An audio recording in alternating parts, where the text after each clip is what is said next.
Hello ladies, ఎలా ఉన్నారు? నేనైతే చాలా బాగున్నానండి. నేను మొన్న కొత్తగా కొన్ని చెట్లు పెట్టుకున్నానండి. ఆ చెట్లకి కొన్ని పూలు వచ్చినాయి. అవి కోస్తూ నేను ఈరోజు మార్నింగ్ నుంచి ఏం చేశానో మీకు చూపిస్తూ ఉంటాను. ఉదయాన్నే ప్రతి ఆడవాళ్ళు చేసే పని ఇదే కదండి.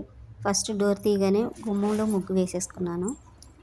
ఇల్లంతా తుడిచేసానండి. తడిగుడ్డు కూడా పెట్టేశాను. ఇక దేవుడు అల్మారా కూడా సర్దేసి పువ్వులు కూడా సర్ది పెట్టేశాను. పూజ ఈరోజు మా వారు చేస్తా అన్నారు.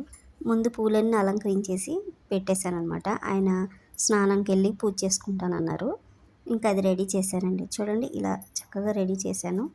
చిక్కది రెడీ అయిపోయింది కదా. ఇక నేను కిచెన్లోకి తీసుకెళ్తాను మిమ్మల్ని. రండి, కిచెన్లోకి వెళ్ళిపోదాం. ఇంకా ఇదండి మన కిచెన్.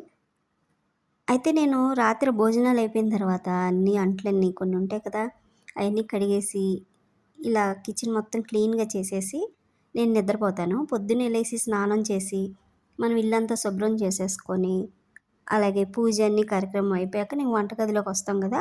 ఇక వంటగదిలోకి వచ్చేటప్పటికి నేను ఇలా రెడీగా ఉంటుంది కాబట్టి నేను రాత్రే పూర్తి చేస్తానండి. ఈజీగా కూడా ఉంటుంది కదా. పొద్దున్నే లేచేసరికి వంటగదిలోకి రాగానే ప్రశాంతంగా ఉంటుంది. కాస్త లేట్ అయినా సరే నేను ఈ పని చేస్తాను. వంటగది నీట్గా ఉందనుకోండి, మనకి వంట చేసేటప్పుడు కూడా చాలా చక్కగా చేయగలుగుతాం. ఎందుకంటే ఇవన్నీ అక్కడే ఉన్నాయనుకోండి, డిస్టర్బెన్స్గా ఉంటుంది, వంట కూడా సరిగ్గా చేయలేము. ఇక నేను ఫస్ట్ రైస్ పెట్టేసుకున్నాను. రాత్రినే పాలకూరని కట్ చేసి పక్కన పెట్టేసుకున్నానండి. అంటే రేపు పొద్దున్న మనం ఏం కూర చేసుకుంటాం అవి రెడీగా పెట్టుకున్నాం అనుకోండి, ఉదయాన్నే హడావిడి ఉండదు, అరుపులు ఉండవు, కేకలు ఉండవు కదా. నేను నైటే ప్రిపేర్ చేసి పెట్టేస్తానండి. ఇక బియ్యం కడిగేసి ఫస్ట్ పెట్టేశాను. తర్వాత పప్పు పాలకూర వండేసానండి. దానికి కాంబినేషన్గా క్యారెట్ కూడా కట్ చేశాను. రాత్రి కట్ చేసి ఫ్రిడ్జ్లో పెట్టుకున్నాను. ఉదయాన్నే గబగబా చేశాను. మీకు రైస్ ఒకటే చూపిస్తున్నాను కదా. ఇలా కాయగూరలు కూడా కట్ చేసి మనం నైట్ పెట్టుకున్నాం అనుకోండి, లేదా మధ్యాహ్నం పూట కొంతమంది నిద్రపోకుండా ఉంటారు కదా. నిద్రపోకుండా ఉన్నప్పుడు మనం ఇలా రేపటి కోసం కట్ చేసేసి మనం రెడీగా పెట్టుకోవచ్చు. నేను ఇక వంట స్టార్ట్ చేస్తానండి. నేను వంట చేసేటప్పుడు ఈ విధంగా చేస్తానండి. చాలామంది ఈ విధంగానే చేస్తారు. కొంచెం మనం పొయ్యి వెలిగించగానే 4 గింజలు వేపు గింజలు ఇలా వేసామనుకోండి, వంట కూడా చాలా టేస్టీగా ఉంటుంది, మనకి ప్రశాంతంగా అయిపోతుంది. కొంతమందికి చేతులు అంటుకోవడం, లేకపోతే తాలింపు మీద పడడం ఇలాంటివి కూడా జరుగుతూ ఉంటాయి. నాకైతే నమ్మకం, నేను ఇలా ఈ విధంగానే చేస్తాను. ఇక కొన్ని అంట్లుంటే ఈ విధంగా సర్దేశానండి. ఇంకా కొన్ని ఉన్నాయి, కాస్త ఆరాలి. ఆరిన తర్వాత మళ్ళీ సర్దుకోవచ్చు. నేను ఈలోగా వంట అయిపోయింది. ఇక మా వారికి క్యారేజ్ రెడీ చేసేస్తున్నాను. క్యారేజ్ కట్టేసి చూడండి, ఈ విధంగా క్యారెట్ ఫ్రై చేశాను. అలాగే పప్పు పాలకూర చేసాను, రైస్ చేశాను, టిఫిన్ కూడా పెట్టేశానండి. టిఫిన్ కూడా అయిపోతుంది. టిఫిన్ తింటా ఉన్నారు. నేను ఈలోపు క్యారేజ్ కట్టేశాను. క్యారేజ్ కట్టేసిన తర్వాత ఈ కూరలు మనం కళాయిలోనే కొంతమంది సాయంత్రం వరకు అలా ఉంచేస్తూ ఉంటారు కదా. నేనైతే ఒక చిన్న బౌల్లోకి, మనకు కొంచెం కూర ఉందనుకోండి, అది తీసేసి ఒక బౌల్లోకి తీసి నేను డైనింగ్ టేబుల్ మీద సర్దేసుకుంటానండి. ఎందుకంటే ఇప్పుడు కొత్తగా మనకి సిల్వర్ కళాయిలు వాడకూడదు అంటున్నారు కదా. వాడచ్చు, కానీ అందులో అలా ఉంచేసుకోకుండా మనం వేరే గిన్నెలోకి తీసి పెట్టేసామనుకోండి, అది మనకి డైనింగ్ టేబుల్ మీద కూడా బాగుంటుంది కదా. అందుకని ఇంకా ఈ విధంగా నేను తీసి పక్కన పెట్టేసుకున్నాను. ఇంకా క్యారేజ్ కూడా రెడీ అయిపోయిందండి. ఇక క్యారియర్ మా వారికి ఇచ్చేస్తున్నాను. ఇక మా వారు ఇంకా బయలుదేరారు. ఇక మాకేంటంటే ఈ బిల్డింగ్ దగ్గర మాకు మెట్ల దగ్గర చీకటిగా ఉంటుంది. అందుకని ఇక్కడ లైట్లు వేసుకోవాలి. జారుతూ ఉంటాయి, ఎంత మొత్తం పాలిష్డే కదా. ఈ విధంగా లైట్ వేసుకోకపోతే కాస్త కష్టమే. నేను ఈ విధంగా అన్నీ సర్దేసి పెట్టేసుకున్నాను. అన్నీ పెట్టేసుకొని ఇంకా డైనింగ్ టేబుల్ దగ్గరికి అన్నీ పెట్టేసి అక్కడ ఏదైనా ఉన్నాయి మళ్ళీ అవన్నీ సర్దుకొని అది నీట్గా అయిపోయిందండి. ఇక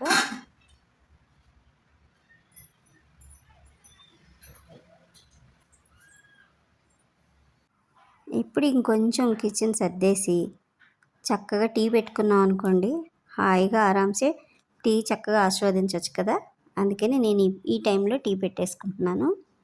టీ పెట్టేసుకొని టీ మరిగేలోపు నా కిచెన్లో అక్కడక్కడ అన్నీ ఉన్నాయన్నీ క్లీన్ చేసేసాను. సందడంతా చూడండి, ఈ విధంగా సర్దేసుకున్నాను. మనకి కత్తులు కానీ చేతికి దగ్గరగా ఇలా స్టాండ్ తీసి పెట్టుకున్నాను నేను. ఇవ్వండి మన మొక్కల కోసం నీళ్లు, అలాగే పప్పు కడిగినవి, బియ్యం కడిగిన నీళ్లు, ఇవన్నీ నేను ఇలా గిన్నెలో స్టోర్ చేసుకుంటాను. అవే నీళ్లు మనం మొక్కలకు పోస్తాను. ఆ మొక్కలకి చక్కగా పువ్వులు బాగా వస్తాయి. అందులో చెట్లకి ఇంతవరకు పూలకి మందులు గానీ, చెట్లు ఎదుగుదలకి మందులు గానీ ఏం వేయలేదండి. నేను ఓన్లీ బియ్యం కడిగిన నీళ్ళు, పప్పు కడిగిన నీళ్ళు, కూరగాయల నీళ్ళు ఇవే వేస్తాను. ఇక మాకు బెంగుళూరులో కూడా ఎండలు బానే ఉన్నాయండి. ఎండలు బాగా ఉన్నాయి కాబట్టి ఇక బార్లీ వాటరు ఇలా కలిపి మరగబెట్టుకుంటాను. మధ్యాహ్నించి మనకి లంచ్‌కి ముందు గానీ, లేదా ఈవినింగ్ లోపు 2, 3 గ్లాసుల వరకు వస్తది. పిల్లలు, నాకు సరిపోతుంది. ఇంకెందుకని ఇవి గూడా బార్లీ పెట్టేశాను. మనం మొక్కలకు నీళ్ళు పోసేలోపు బార్లీ కూడా మరిగిపోతుంది. ఇక టీ గూడా అయిపోవచ్చిందండి. ఇక టీ తీసుకొని మనం కాసేపు టీ తీసుకునే కాసేపు మనం ఫోన్ చూసుకోవచ్చు. అలాగే మనకి బెస్ట్ ఫ్రెండ్స్ ఎవరండి? చెల్లి గాని, అక్క గాని ఉంటుంది గదా! నేనైతే మా చెల్లితో బాతాకానీ వేస్తాను ఆ టీ తాగే వరకు. ఇక టీ తాగేసిన తర్వాత ఇక మళ్ళీ మన పనిలోకి మనం వెళ్ళిపోవడమే. చూడండి, ఇంక టీతో నేను మా చెల్లితో కాసేపు బాతాకానీ వేశానండి.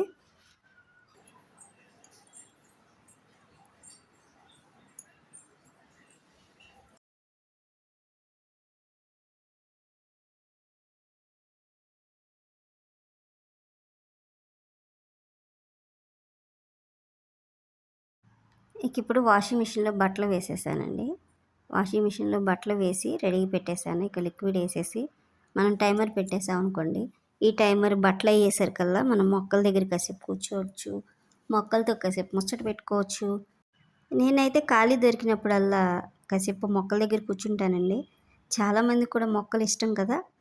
నేనైతే అదే పని చేస్తాను. ఇక వాషింగ్ మిషన్‌లో బట్టలు వేసేసి, మంచం కాస్త సర్దేసి, ఇంకా మనం మొక్కల దగ్గరికి వెళ్ళిపోదామండి.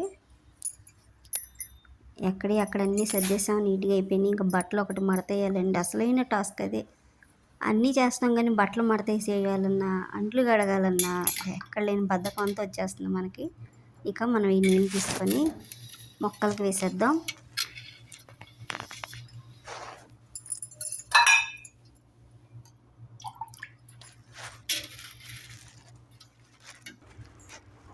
ఓకే.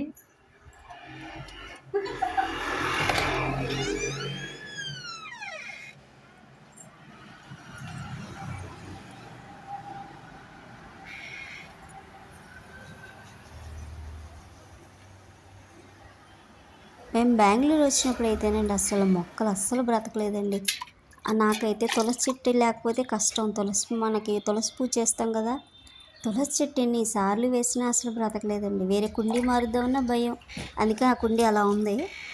2, 3 సార్లు వేసినా, మళ్ళీ విజయవాడ నుంచి తెచ్చి చెట్లు పెట్టినా అస్సలు అవ్వలేదండి అసల. లాస్ట్‌కి ఎలాగోలాగా చిన్న చెట్టు బ్రతికింది. ఈ మొక్కలన్నీ ఇక్కడ నర్సరీ ఉంటే తీసుకొచ్చుకున్నాను మొక్కలు. ఇలా మందార పూలు, ముద్ద మందారం అన్నీ వేశాను. ఒక్క గులాబీ చెట్టే చనిపోయింది.